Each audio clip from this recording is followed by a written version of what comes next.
All right, hey guys, tonight we're taking a look at the Hercules Tactical Products HaVOC belt. It's a two-piece system. The gentleman that owns the company sent it to me to take a look at and give me my thoughts, and we're going to do that tonight. So I don't know what this thing costs. He did send it to me to take a look at. No bias there, though, right? Like plenty of people are doing that these days. And if it sucks, I think you guys know that I'm happy and willing to say that. All right, so what is unique about this belt? One, it uses a buckle that I haven't seen before. It's a Raptor buckle. It is very much like a Cobra buckle.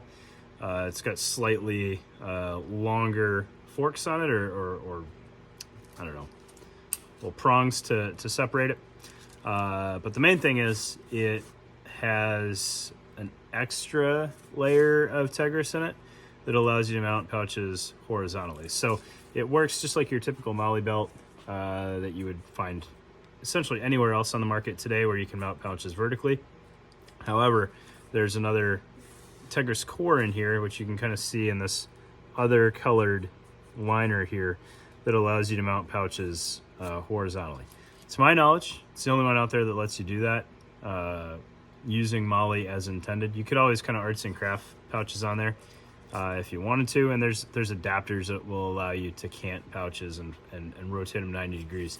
This is the only belt that I know of that has it built in.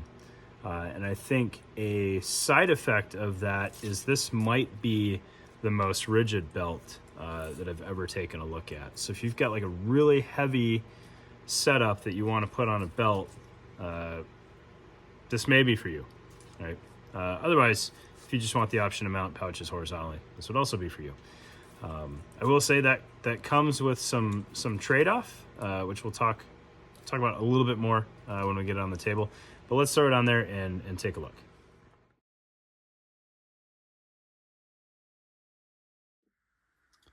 All right, so looking at this HaVOC two-piece belt here, first of all, let's talk about the inner belt.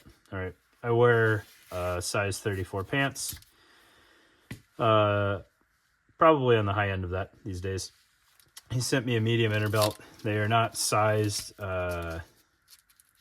like pant sizes. They're just, small, medium, large, extra large. So this one is I would assume this is the unpadded or the low profile belt. And there is also a padded inner belt, which I'm kind of curious to see how that's set up after messing around with this a little bit. So this is the low profile. Medium fit me just fine. And as with many of these buckleless inner belts, you can always size up, and it may make donning a little bit more of a pain, but it's infinitely adjustable down.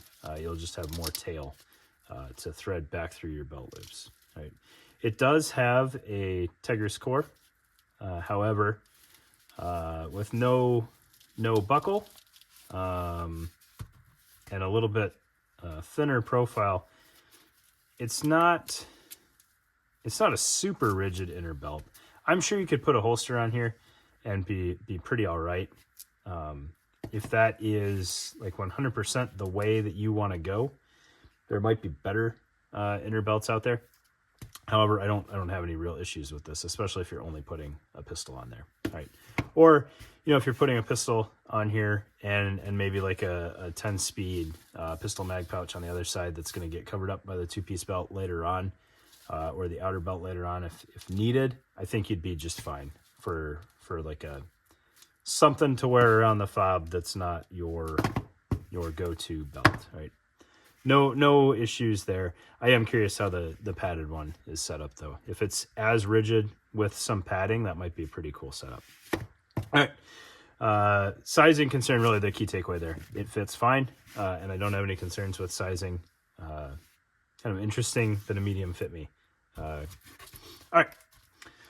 Looking at the outer belt, like I said in the intro, it is one of the stiffest belts out there, if not the stiffest belt that I've run across. And that has to do with essentially two layers of Tegris here. So you've got your inner layer, which is for structure and nothing else. And then you have your outer layer that provides the horizontal mounting capability. All right, with those two combined, and I do believe, yep, so that outer layer is also reinforcing these supports here. With those two combined, it is crazy rigid. So if you have a heavy belt load that you're wearing, ironically, the other product that he makes is a 320 holster for the grenade launcher 320, not the exploding pistol 320. Probably a great pair there because this thing will absolutely support the weight of that. Or if you're living in LARP land, or one of the probably 4 people that are actually using them, like a 320 Raider in a holster would fit on here pretty well, and it's definitely got the support to carry that well. Right at that point, like you're just like, how much weight can I put on a trouser belt before I need to start figuring out a suspender solution? With this being such a rigid belt, that would be one piece of feedback that I think would be worthwhile, is putting some provision for suspenders on here, whether it be like the Cry suspenders to just, keep your pants up at that point, or something with a little bit more long-term comfort on it, because you really could load this thing down and not have it move around on you. Wouldn't be padded, so I don't know how comfortable that would be from a wearer's perspective, but load bearing ability, this thing is going to be pretty crazy. Right, that with the rigidity kind of discussed, I think the next point to talk about is how everything mates up front. There's really no surprises here. You've got a very Cobra-like function. This is also a buckle that will not release under load, which I think is worth mentioning, especially with it not being a load-bearing belt for safety purposes. The idea that your buckle can't release under load isn't as important, and very minor chance that ends up being a safety factor. All right, the excess strap is able to marry up with this Velcro portion here. So even if I took all the slack out of this, the tail would be retained pretty well. And because it's a thin tail, it's not going to get in the way of any pouches that I have mounted. If you mount over this thing, it will limit your ability to kind of resize on the fly, but potentially a cost of doing business there. Right, and then kind of this overlap. You've got a decent amount of room here. You can take up to this much, 6 inches of sizing as needed. So I, again, am kind of the larger end of a 34-inch pant, and it fit me pretty well out of the box. I didn't have to move the sizing strap at all. I could have let out just a little bit, and I think it would have fit me perfect if I had just had the tail kind of end at the Velcro portion here. All right. Now, one consideration on mounting pouches to this thing, as I was looking at it, because it is so rigid and your belt is essentially always going around a radius, I like the idea that you can put horizontally mounted pouches on here. However, I think you do need to kind of think through what you're going to do ahead of time. And there's a couple different reasons why.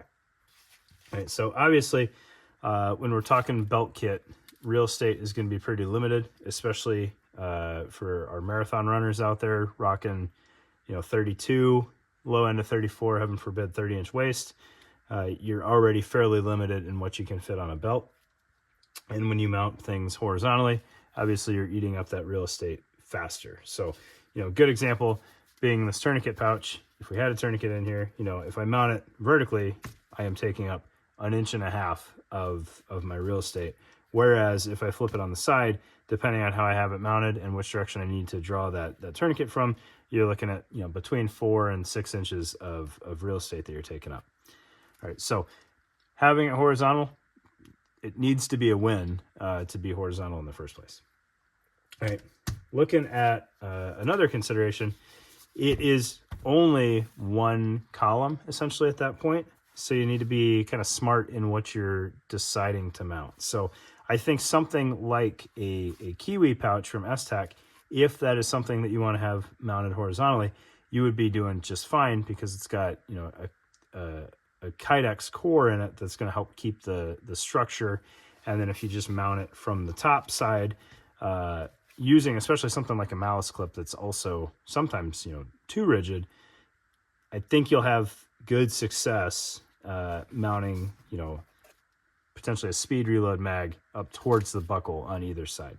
And I was kind of looking at how the spacing ends up working out on this malice clip. And I do think it's worth showing, if I can get this in frame here. You know, let's assume that you kind of anchor the corner of the malice clip on one of these Tigris relief pieces. You know, it will allow you to route it back through the molly on the back of the pouch and then back into the belt without any issues, because it's got all the room in the world here to set up, you know, proper spacing. So that will work. And then if you really stretch it out using a short malice clip, you can kind of get an extra chunk under the belt, and that'll line up right with the kind of locking block on the malice clip.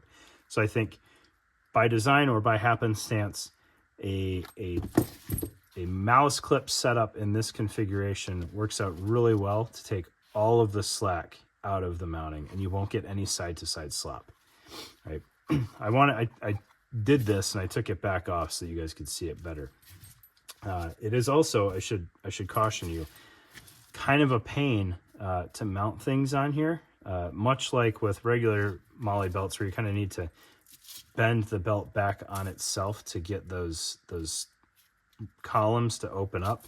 You need to do something similar. I can't quite describe the motion that you gotta take with it, but you kind of got to bend it back on itself, and then having a screwdriver coming from the other side, a nice wide flat head to help lift that up and feed your clips through there, is gonna make your life a lot easier. I don't recommend trying to work a pull the dot fastener through here. You're gonna fight more than you want to, and I would caution you from trying to route one wrap through there. Functionally, it will work just fine, but it was not enjoyable trying to feed that one wrap through there. The structure of the malice clip, in this instance, I was a fan of. The Gen 2 would arguably work better. They're just pliable enough, but they can still kind of support their own structure as you feed them through there. Big fan of malice clips for horizontal mounting on here. Outside of that, I'm kind of over them, and I'm not a huge fan anymore. But horizontal mounting on here works out pretty well. Other potential options, you know, you've just got more room for lashing things on here, if that's something that you wanted to do. So, you know, depending on belt knife and sheath configuration, like, it might work out well to kind of lash on here. You've got more room to potentially lash things at an angle, right? So if you wanted, you know, a knife up front, and you didn't want, you know, a totally horizontal pull on it, you've got a lot of options with the eyelets on your sheath to be able to lash things at an angle. I am a fan of that. And then kind of one other word of caution on here, with it being such a rigid belt, I do think you want to think through how you would mount your pistol on here, if that's something that you want to do. I don't know that I would recommend the completely rigid Safariland mounting options on here. The flexible, I think DFA, the drop flex adapter, that feeds on here fine.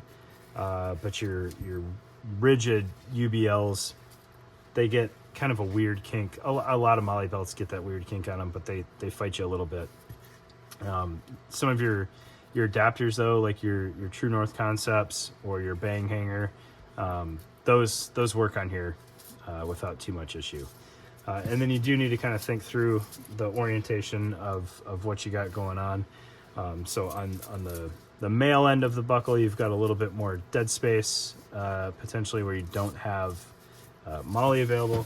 And then on this end, you do have a fixed buckle. So, you know, if you're going to put your holster on this side, for whatever reason that ends up being what you want to do, just keep in mind that you're going to have to take, you know, everything off to get the holster on or off, if it is a fixed loop holster. So that's why something like the Banger Hanger makes a lot of sense on here, especially with how rigid everything is. It can make for a really good matchup on here. Another consideration to have on here, though, is the vertical mounting, the way everything should be. Because you have this horizontal piece in here, you're hanging it just on the squadron, which should be fine for everything potentially except the holster. Like, you're going to want to pay attention to that and just watch for wear on the squadron. I haven't had any issues with that on any other belts, so I wouldn't be overly concerned about it. But if for whatever reason you were putting a lot of pressure on the squadron and you needed to molly things through there, just keep in mind it's only on that layer.